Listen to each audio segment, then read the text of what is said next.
out to their team to see if we could have Aleeza. And they respond to me and they say, the only day that she can come is January 15th. Exactly the day that I wanted her to come. And I was like, oh my goodness, if this isn't Bashert. And that was really funny because Bashert, really comes from our soulmates. Our soulmates are our Bashert. And so I thought, wow, this is meant to be, and she's meant to come here. And then as it turns out, as we were discussing, she couldn't make it on January 15th, but she could come on January 16th.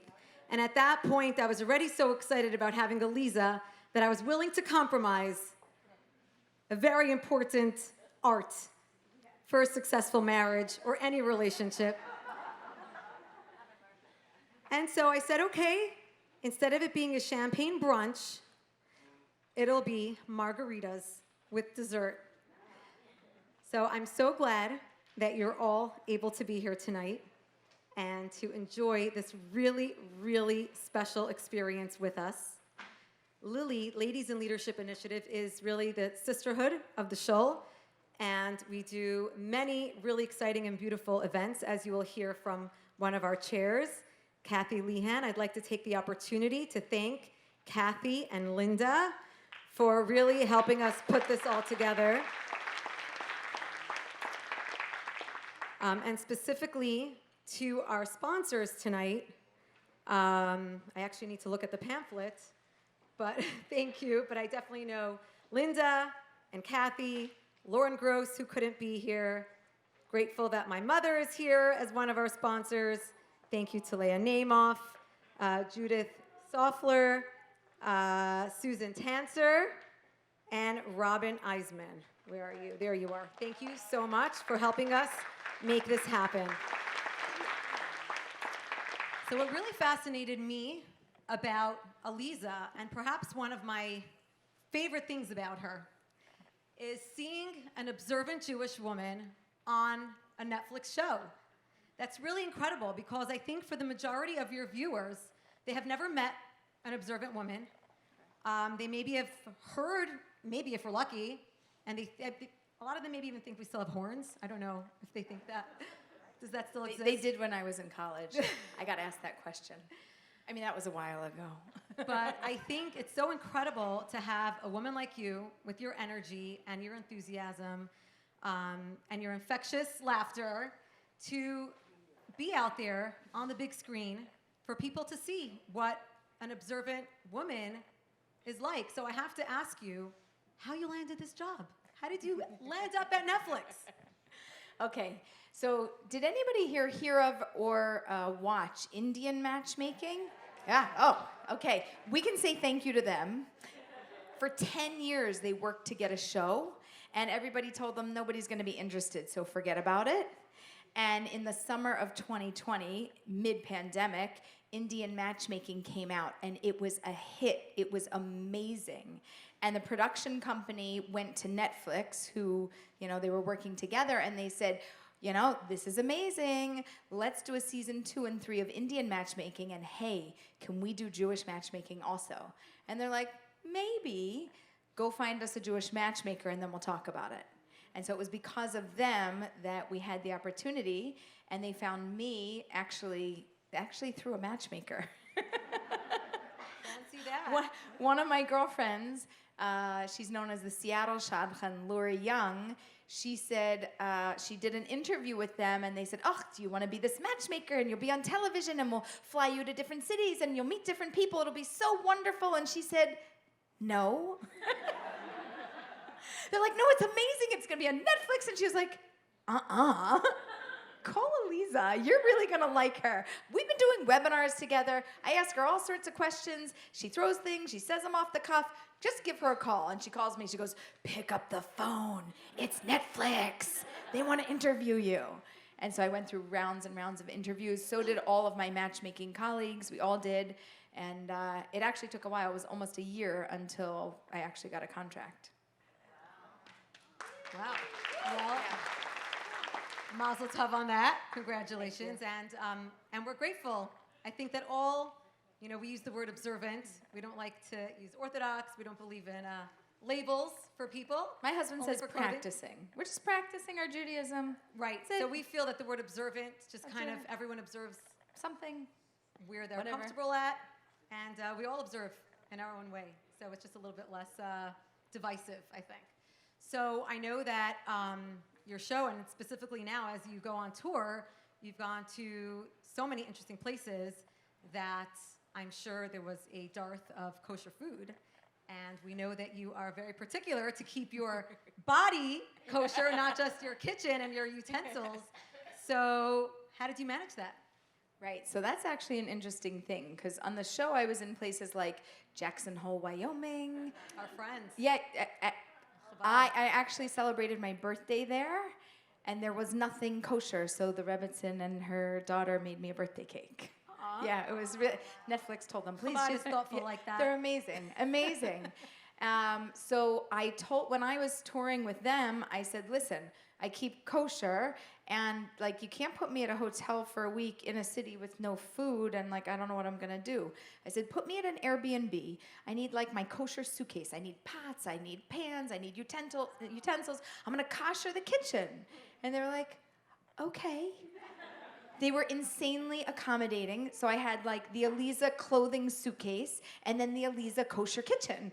Wheels on wheels, they say meals on wheels. That was me. And I literally koshered the kitchen wherever I went.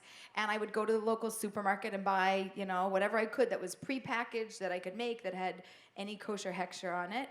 And today, for example, my son and I, we woke up so early, we got on the plane. So we had our granola bars with us and our protein bars and our whatever. And then finally, when we got here, we got a good hamburger.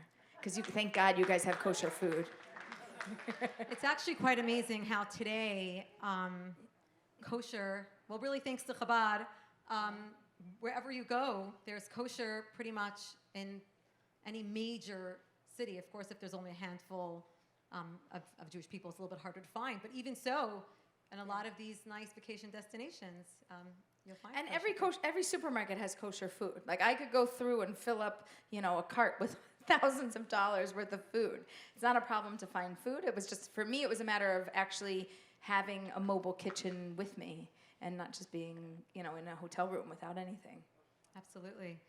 And I would imagine that keeping Shabbos was probably a challenge as well. I can't imagine Netflix pausing filming one day a week or twice a week.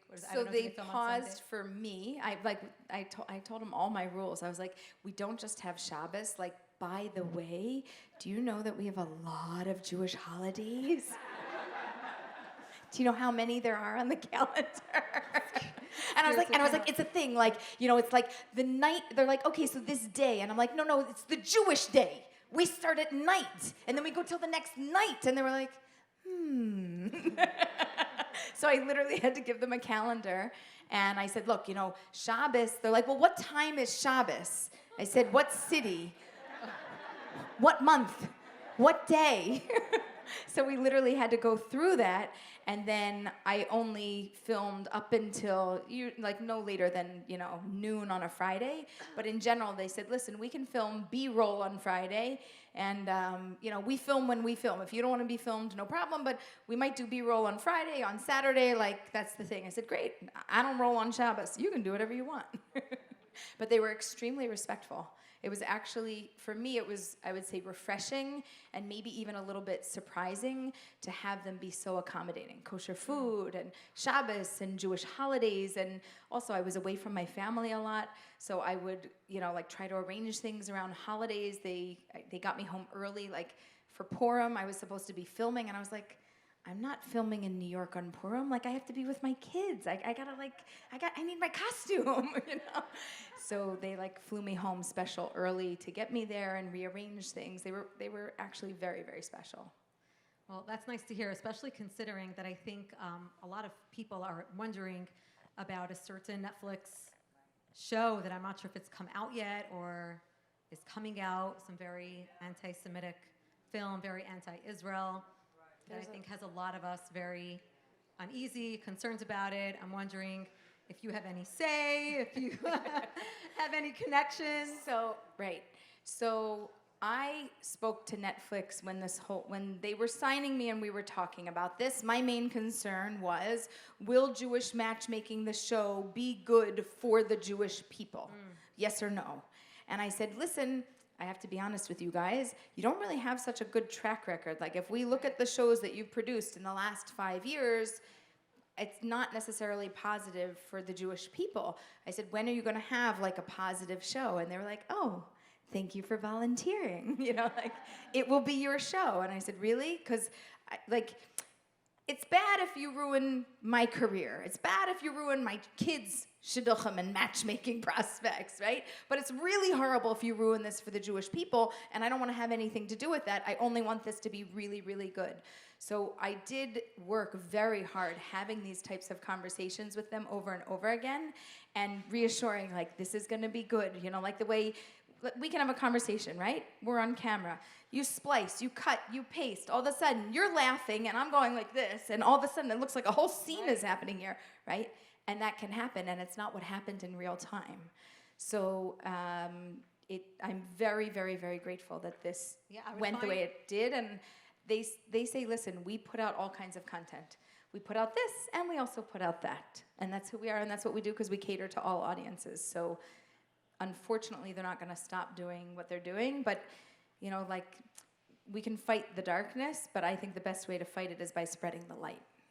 Right, so I think one big concern about being part of reality TV, which I guess is what it was, really, is that you really don't know how they're going to edit it and how it's going to be portrayed. As lovely as you are, editing is a talent, and they can really, portray you in a completely different way than you would have liked to be. So, I guess you have had to have a really good relationship with them and very. So I like rules. I don't know if you got that yet, but Aleeza has a lot of rules. And I talked to them and I said, listen, I kind of need like my stamp of approval, like the kosher Jewish stamp of approval on this. And I need like a producer, a Jewish producer, or somebody on board that knows I can't have a non-Jewish production company or people producing a show about the Jewish people. You won't know if it's true or not true. So we brought on a Jewish producer who was observant and was able to review things. There was no final say. I signed a contract that said they get the final word. They have the final word on everything. That's just the way it is. But I put kind of checks and balances in place, and they were very, I would say, generous. They let me review some of the things beforehand, and there was only like 1 or 2 things where like something wasn't exactly right, and I was like, that was not my reaction. That is not my persona. You can't make me into that. That's not who I am. You can make me who I am, but don't make me who I'm not. And they said no problem, and they changed it. So wow, that's impressive. Kudos to them. It was very impressive. Yeah. Okay, now I can't remember everything off by heart, as good as I am. She's great. You guys love her, right? Yes. Now I feel like I'm 40. I'm 46. I get it. You want me to hold it out here? Okay, so who was your intended audience of Jewish matchmakers, and how? Okay, well, we spoke about how much content control did you have, but who was your intended audience? It's interesting. I don't think it was made for the Jewish people. I think it was made for the world, because their whole goal was that it spanned 130 countries and like 37 different languages. So there's people all over the world that encountered Jewish people, some of them for the very first time, or the very first time in a very positive way. Amazing. I think the audience I don't think it was the Jewish people. I think it was people who were dating, people who like matchmaking, people who are interested in cultural shows like this. I think that's actually phenomenal that the audience is not specifically Jewish, because I think that it's the non-Jewish audience, the non-Jewish community that is so ignorant that it's important for them to see, what the Jewish community really is like. They've never met, a Jewish person, let alone an observant Jewish person, and now they have something to, a picture in their mind. Well, we know Aleeza, she's lovely, she's kind, she's generous, and I have had people stop me in New York City also, mostly New York, there's a lot of people there. And they're like, oh my gosh, you're that Jewish matchmaker. They're like, I'm not even Jewish, but we watched the whole thing. And then I told all my Jewish friends, I said, did you see that show? And they said, no. And they said, I'm not Jewish, and I watched it. Why didn't you watch it? It was so cute. They were really adorable. Okay, now here's a matchmaking question. I've been widowed more than 3 years, and I'm wondering why I've become more and more selective about whom I want to date. I feel as though I'm ready for a relationship, but have been finding fault with every man I've dated since my husband passed away. I do not want to settle, but I'm also ready to meet someone I could share my life with. So if you've had a healthy relationship and a happy relationship, then you're looking to kind of go back to what you had. It's like something was pulled out of your life, not necessarily on the timeline that you wanted it to happen, and you just want to go back to like what I would call like Insta-family. It's almost 8 years that my mom passed away.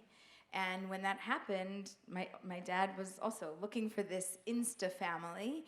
And he very quickly got remarried because this was so important to him to just bring somebody into his life and to, again, like have what we had.